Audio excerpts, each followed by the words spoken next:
You know that feeling. You see a ballet, maybe on stage or in a movie, and you get this little spark. But then that voice in your head chimes in, oh, that ship has sailed. Well, what if it hasn't? Today, we're going to dig into that exact thought and see if it's really too late to start. Okay, let's just get right to it. The one big question that stops so many of us in our tracks. Is it okay to take ballet as a grown-up? Just for the fun of it. It's a real hesitation, right? That worry that maybe you just won't fit in. Well, let me answer that for you right now. Yes. Absolutely. 100% yes. Adult ballet classes exist for this very reason. They're all about joy, getting a good workout, and just growing as a person. So let's take that worry, put it in a box, and move on. All right, so first things first. Before we can even get to the good stuff, we have to talk about the monsters lurking in the shadows. I'm talking about those big, scary stereotypes about ballet that can honestly be pretty intimidating. And here it is, myth number 1, the big one. This idea that you need a very specific ballet body. It's everywhere. But here's the reality. In an adult class, nobody cares. The focus is completely different. It's all about what your body can do, how strong you feel, and the joy of movement, not about how you look in the mirror. Oh, and this one's a classic. I'm sure you've heard it or maybe even said it yourself. I'm not flexible enough for ballet. But think about it.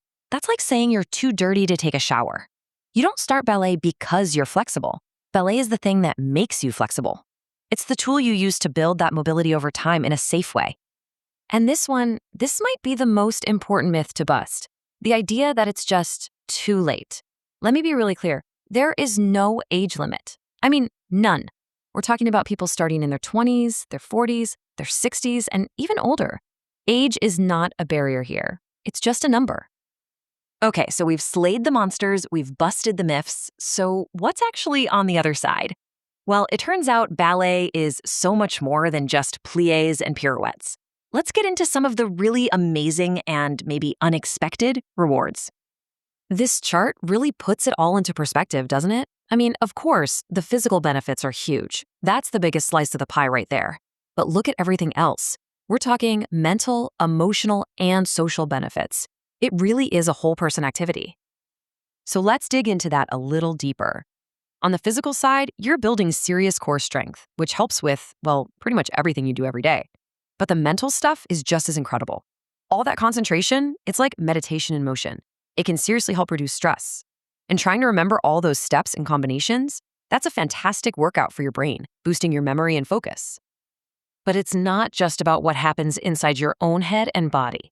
There's another massive piece to this puzzle, and that's the people, the community, the allies you'll find standing at the bar right next to you. And this isn't just me saying it. Take it from an adult ballet enthusiast named Angela Essex, who put it perfectly. The joy and satisfaction derived from each class far outweigh any difficulties. I just love that. It really captures the spirit of these classes. And that's the key, right? This isn't some high-stakes competition.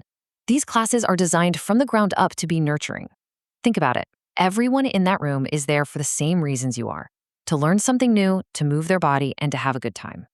That creates this incredible sense of belonging, a really safe space where you can try, maybe stumble a little, and grow without ever feeling judged.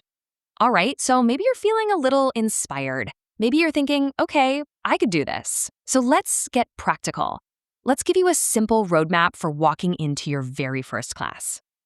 Seriously, it's this simple. 4 little steps. First, try to get there a few minutes early so you're not scrambling. Second, you don't need any fancy gear. Leggings, a comfy t-shirt, that's perfect. Third, bring a water bottle. You'll be glad you did. And last, and this is the big one, just show up with an open mind. Be ready to listen, learn, and have fun with it. And here's a quick little cheat sheet for any of those last-minute jetters. What do you wear? Again, just comfy workout clothes are totally fine. What about the pace? You go at your pace. There are no tests. Don't know where to stand? A good rule of thumb is to start toward the back. And most importantly, listen to your body. If something hurts, modify the step or just take a break.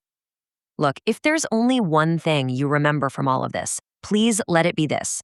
The goal is not perfection. It's not about looking like a professional. The whole point is the enjoyment, the process, the personal growth. It's about the joy of moving and learning, period. So, There you have it. We've busted the myths, we've seen the incredible rewards, and we've laid out the first simple steps. The only real question left is, what story are you going to tell?